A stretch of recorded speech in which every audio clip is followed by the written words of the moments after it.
Hi, Talbot. I hope you're doing well this week. We're going to be looking this week at Psalm 55, which is a psalm of lament.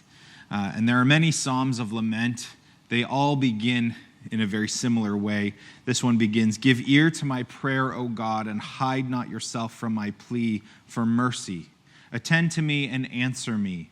I am restless in my complaint, and I moan because of the noise of my enemy, because of the oppression of the wicked.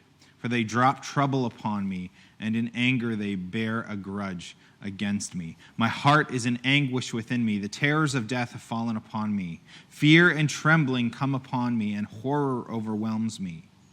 And I say, oh, that I had wings like a dove. I would fly away and be at rest. Yes, I would wander far away. I would lodge in the wilderness." If the psalmist is not going through a bout of depression, then I don't know what he's going through. And like I said, many psalms are like this, where the cry of the psalmist is going up to God in anguish and in pain because of the oppression and the things that are going on around him, the things that other people are doing towards him. It's not unfamiliar. If you read through the Psalms, you'll read this type of language over and over again.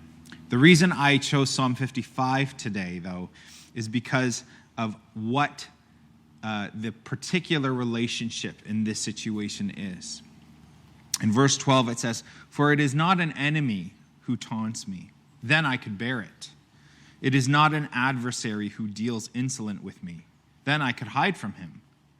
But it is you, a man, my equal, my companion, my familiar friend. We used to take sweet counsel together. Within God's house we walked in the throng." This is not just enemies or random adversaries out to get the psalmist in this situation. This is a close friend who has turned his back on his friend. And it reminds me that so often the wounds that hurt us the most are the wounds that come from those who are closest to us, our families, our close friends, those who we hold in our inner circle in confidence. A little later, it says, "My companion stretched out his hand against me. He violated his covenant. His speech was smooth as butter, yet war was in his heart. His words were softer than oil, yet they were drawn swords." We know what that's like, most of us. We know people who talk a good game. They don't reveal what's actually going on in their heart, their true inner motives. And when the betrayal comes, it's painful. It's so painful. In verse 15, this is how painful it is. It says, "Let death steal over them. Let them go down to Sheol alive." He's basically saying, just let them go to hell. Which I understand some of you might think is strong language, but that's the language of the psalmist. And there are two things I want just to highlight for us to think about this week. First, Scripture is not above using real language, harsh language, to describe the pain and the suffering and the hurt that exists in life. It doesn't do us any favors to sugarcoat it. What's more, the language that is being used right now in the psalm is actually being addressed to God. And so we can view this as sort of a prayer to God, where he is using this type of language. He's using this type of language. He's saying to God, let this person go to hell. Well, that's not a very appropriate way to pray. But that's how Scripture is giving us examples of how to pray. And I want to encourage you that to be honest with God in your prayer life. Be honest with the way you feel. Put it into your own words, real emotions. Because only then can God step in and work. He can only step in and deal with the thing that's actually going on when we expose the thing that is actually going on in our hearts.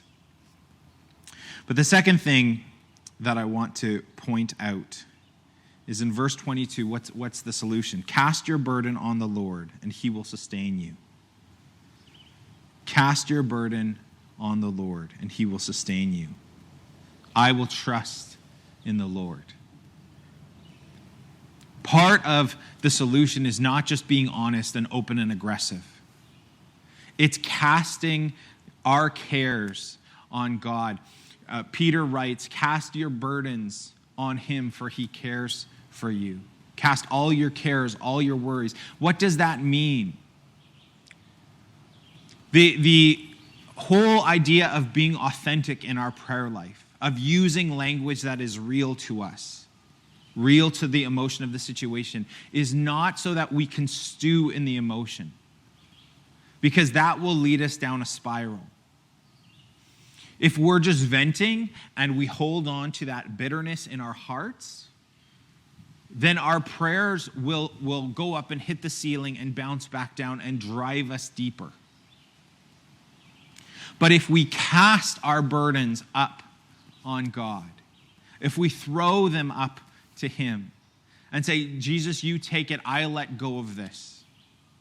I let go of this. This is how I'm feeling. This is my emotion, but I trust that you have it. And I'm letting go and I'm releasing it. Then God begins to work, and he begins to heal the bitterness in our hearts, and possibly he begins to restore and reconcile relationship, even with the one who betrayed you, the one who was so far off. So, be honest in your lament, in your sorrow, in this season, in what you're going through. Be honest in your grief. But cast that grief upon the Lord, because he does care for you. God bless you. I hope that you come out Sunday. I will not be there, but I will see you in 2 weeks. God bless you and have a wonderful day.